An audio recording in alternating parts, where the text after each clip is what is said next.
करता करे न कर सके, शिव करे सो होए।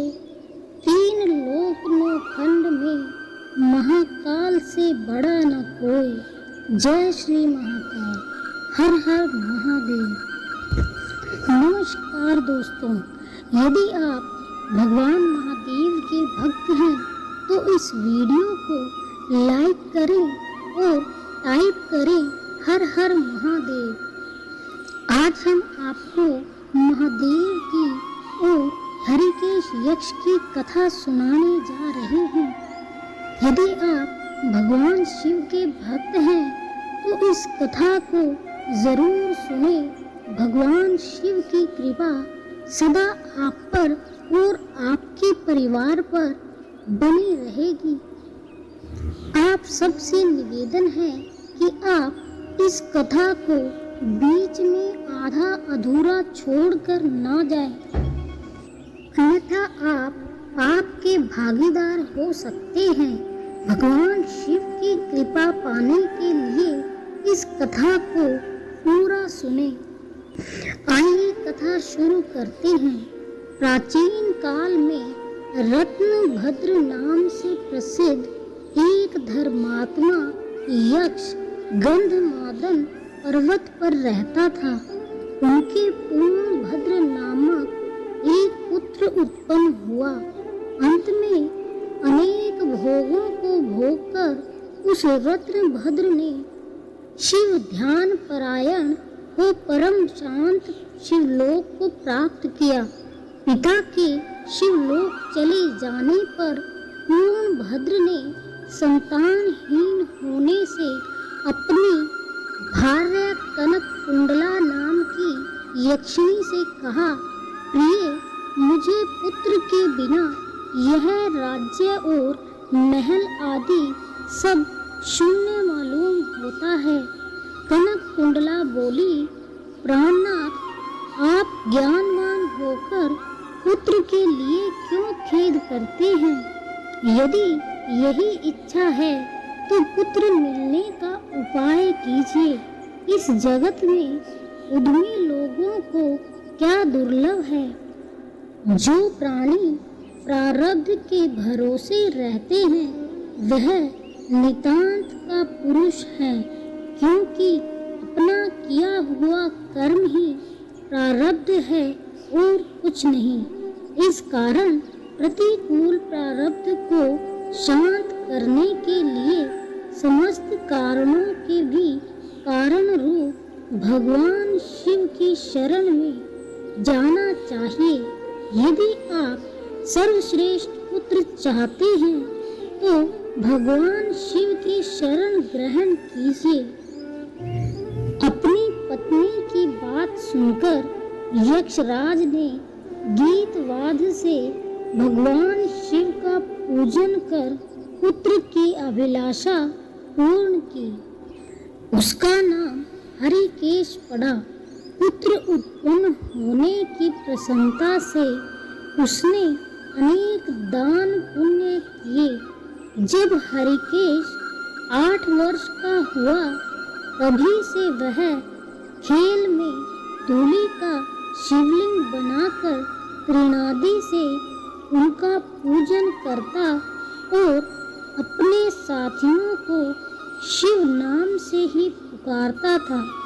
वह रात दिन हे चंद्रशेखर, हे भूतेश, हे मृत्युंजय, हे नीलकंठ आदि पवित्र नामों का उच्चारण करता रहता और मित्रों को प्रेम करता हुआ बार बार इन्हीं नामों से पुकारता रहता था।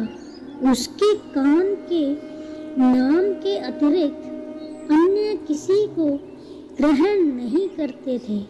वह शिव मंदिर को छोड़कर किसी अन्य जगह नहीं जाता। उसके नेत्र शिव के अतिरिक्त और कुछ देखने की इच्छा नहीं रखते थे। वह स्वप्न में भी भगवान शिव को ही देखा करता था। हरिकेश की यह दशा देखकर उसके पिता ने उसे गृह कार्य में लगाने की अनेक चेष्टाएं की, किंतु उस पर कुछ भी असर नहीं हुआ। अंत में हरिकेश घर से निकल गया। कुछ दूर जाकर उसे भ्रम हो गया और वह मन ही मन कहने लगा, हे शंकर, कहाँ जाऊं, कहाँ रहने से मेरा कल्याण होगा। यह सोचकर उसने अपने मन में विचार किया कि जिसकी कहीं ठिकाना नहीं है उसका काशीपुरी ही आधार है। इस प्रकार निश्चय कर वह काशीपुरी को गया, जिस अविमुक्त क्षेत्र में पंचभौतिक देह त्याग कर प्राणों का शिव की प्रसन्नता से फिर देह से संबंध नहीं रहता, उस आनंद वन में जाकर तप करने लगा। कुछ समय बाद भगवान शिव ने पार्वती को अपना विहार वन दिखाया। वह अनेक सुगंध युक्त पल्लवों से शोभित था।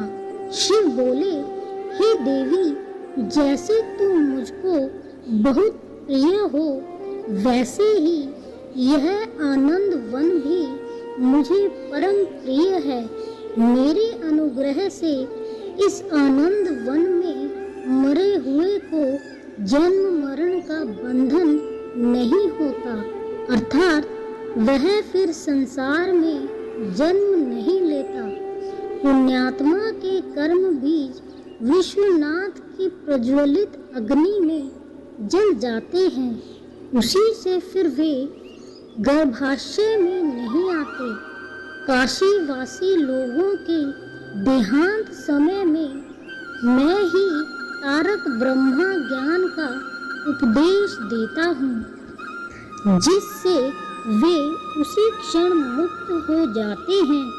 कलयुग में विश्वनाथ देव का दर्शन पूजन, काशीपुरी, भागीरथी गंगा आदि का सेवन तथा सब पात्र को दान विशेष फलदायक होता है।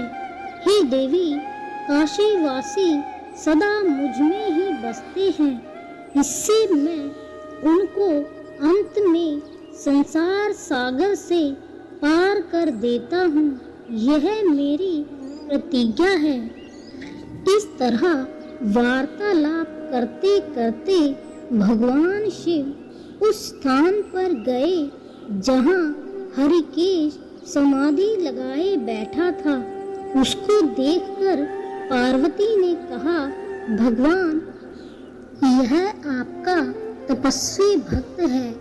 इस समाधिस्थ भक्त को वो वर देकर इसका मनोरथ पूर्ण कीजिए। इसका चित्त केवल आप में ही लगा है और इसका जीवन भी आपके ही अधीन है।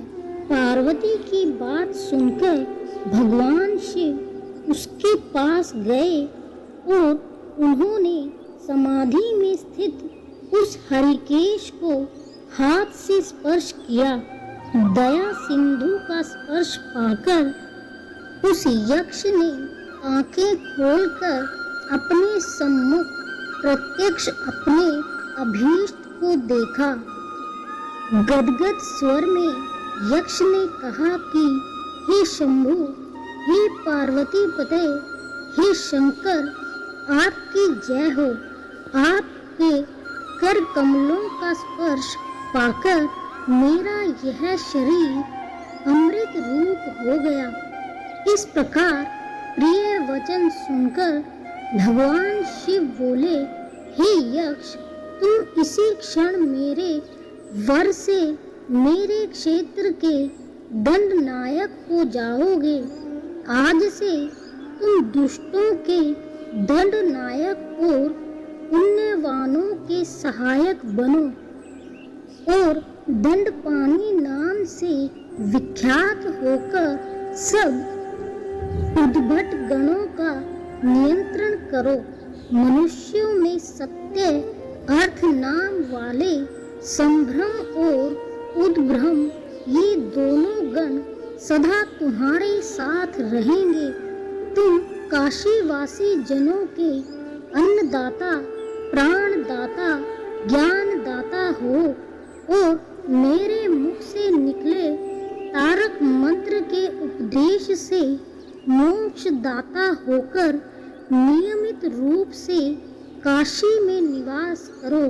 भगवान शिव की कृपा से वही हरिकेश यक्ष काशी में दंडपाणी के रूप में स्थित हो गया और भक्तों के कल्याण में लग गया। यही आज की कथा समाप्त होती है।